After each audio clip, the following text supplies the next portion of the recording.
अगर हम कहें तो लोग पत्र के इंतजार में डाकिये का इंतजार भी करते रहे। समय बदला, पत्र की जगह पार्सल ने ली और आज की तारीख में न सिर्फ खुशी का पैगाम, न सिर्फ दर्दनाक, बल्कि आज जब डाकिया आता है तो वो पैगाम लाता है जीवन का। डाक विभाग ने कोरोना काल के संकट को देखते हुए अपने किरदार में बहुत सारी तब्दीलियां की हैं ताकि दूर दूर गांव में बैठे इंसान को भी दवाइयों की किल्लत कभी ना हो। ये जो गोल डाकखाना परिसर में हमारे 3-4 जो बड़ी कंपनियां हैं वो रेगुलर बेसिस पे मेडिसिन भेज रही हैं। तो ये सारे मेडिसिन हैं? नहीं, ये जैसे पतंजलि आरोग्य केंद्र कोलकाता के लिए इन्होंने फेस शील्ड वगैरह भेज रहे हैं, और उधर ये लुपिन जो फार्मा कंपनी है इसने सभी जगह पूरे भारतवर्ष में डॉक्टर्स के लिए PP kit, face mask, gloves वगैरह ये सब भेजे हैं। यहाँ जो हम देख रहे हैं ये सारे 4,500 के लगभग फेस मास्क और पीपी किट्स, ये हम 17 तारीख से बुक कर रहे हैं और आज हमारा 600 पार्सल का कंसाइनमेंट है। ये पूरे इंडिया में अब यहाँ से जाएगा। तो मतलब पूरे इंडिया कहीं भी सुदूर दूर दूर तक जा रहे हैं, पूरा भारतवर्ष कवर कर रहे हैं। और डाक विभाग ने, हमारा निर्देशालय ने जो डेडिकेटेड रोड नेटवर्क स्टार्ट कर दिया है। अभी तक हम लोग जो कार्गो फ्लाइट्स था उसको यूज कर रहे थे और हमारा खुद का भी जो व्हीकल्स हैं वो लोग मूव कर रहे थे, बट अब हमने डेडिकेटेड रोड नेटवर्क जो एक स्टेट से दूसरे स्टेट के हेडक्वार्टर को कवर कर रहे हैं, और उसके माध्यम से हम 4 से 5 दिन में कहीं पे भी भारतवर्ष में ये जो इसेंशियल आइटम है वो सब उपलब्ध करवाने में सक्षम है।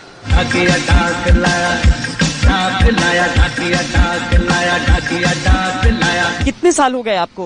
मुझे 33 साल हो गई। अच्छा, कभी ऐसा हुआ था कि सिर्फ एक ही तरह की चीजों को आप पहुंचा रहे हो हर जगह? नहीं, ऐसा कुछ नहीं, सब चीज आती है जी। हाँ।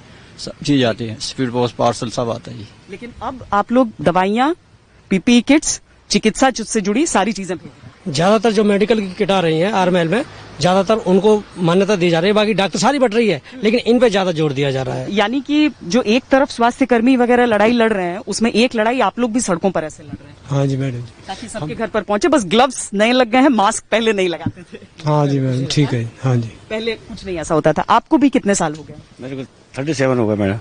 37 साल में कभी ऐसा समय देखा? कभी नहीं देखा जी ऐसा। ये पहली बार लाइफ में ऐसा हुआ। हाँ। इस तरह की परेशानी जो झेलने को मिल रही है, हाँ। वाकई में कभी लाइफ में इस तरह का नहीं देखा। इसके बावजूद आप लोग निकल रहे हैं, वो दवाइयाँ दूर दूर तक। नौकरी हमारी ऐसी है तो हमें जाना पड़ता है। पैकेट भी आ रहे हैं, वो भी आ रहे हैं, तो भाई जाना तो पड़ेगा ही। स्पीड भी बढ़ रही है, पार्सल भी बढ़ रहे हैं, रजिस्ट्री भी बढ़ रही है, ऑर्डनरी डाक भी बढ़ रही है, खूब बढ़ रही है। ऐसी कोई दिक्कत नहीं। हमारा आज ही जैसे हमारे साथ शेयर कर रहे थे chief post master general West Bengal कि वहाँ के एक पोस्ट मास्टर जिनको अपना काम करना है तो वो 25 किलोमीटर साइकिल चला के अपने ऑफिस में आता है, फिर 25 किलोमीटर साइकिल चला के वापस जाते हैं।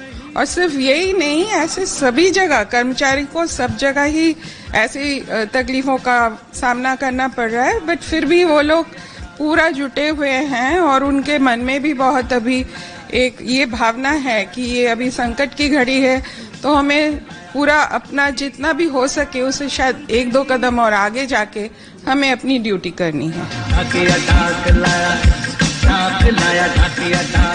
डाक विभाग के इतने लंबे इतिहास में आज तक कभी ऐसा नहीं हुआ कि केवल एक प्रकार की चीजों को ही पहुंचाने का काम, उसका बीड़ा इस विभाग ने उठा लिया हो। और सिर्फ इतना ही नहीं है, जो कर्मचारी हैं दरअसल वो अपनी तरफ से पैसों का योगदान करके उनका लक्ष्य है कि कम से कम 1 लाख लोगों का पेट भरें।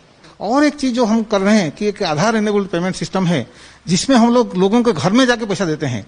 तो उसमें जो लोग बैंक नहीं जा पाते हैं, बैंक बहुत दूर है, या कुछ लोग जैसे मतलब जो डिजेबल्ड है या जो बहुत बूढ़े लोग हैं, तो उनके लिए कोई मतलब हाँ जैसे डिजेबल्ड है तो उनको हम घर में जाके उनको बायोमेट्रिक्स में उनका पैसा दे देते हैं। कोई भी बैंक में अगर आपका पैसा हो तो वो पैसा हम लोग उनके घर में लेके दे सकते हैं। एक्चुअली डाकिया डाक लाया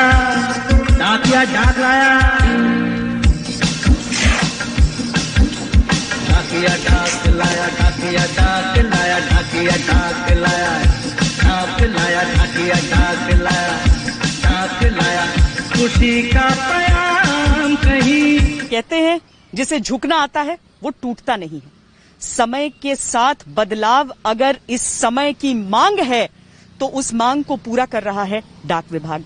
दूर दूर प्रदेशों से, गांव से, कस्बों से अगर दवाइयों की मांग, किट्स की मांग, मेडिकल की आ रही थी, तो डाक विभाग ने सोचा कि क्यों ना बाकी सारी चीजों को छोड़कर पहले जो कतार में आखिरी व्यक्ति है वहां तक पैसे पहुंचाने हों या फिर इस तरह के सामान सुदूर इलाकों में पहुंचाने हों, सिर्फ वही काम कोरोना के काल में किया जाए। हमने देखा है दुनिया के बड़े बड़े देशों को इस समय में अपने घुटनों पर आते हुए, लेकिन भारत में व्यक्ति हो या संस्थान, वो बदलाव करके मदद का हाथ आगे बढ़ाकर देश के काम आना चाहते हैं। कैमरा पर्सन सैयद मोहसिन के साथ श्वेता सिंह, दिल्ली आज तक।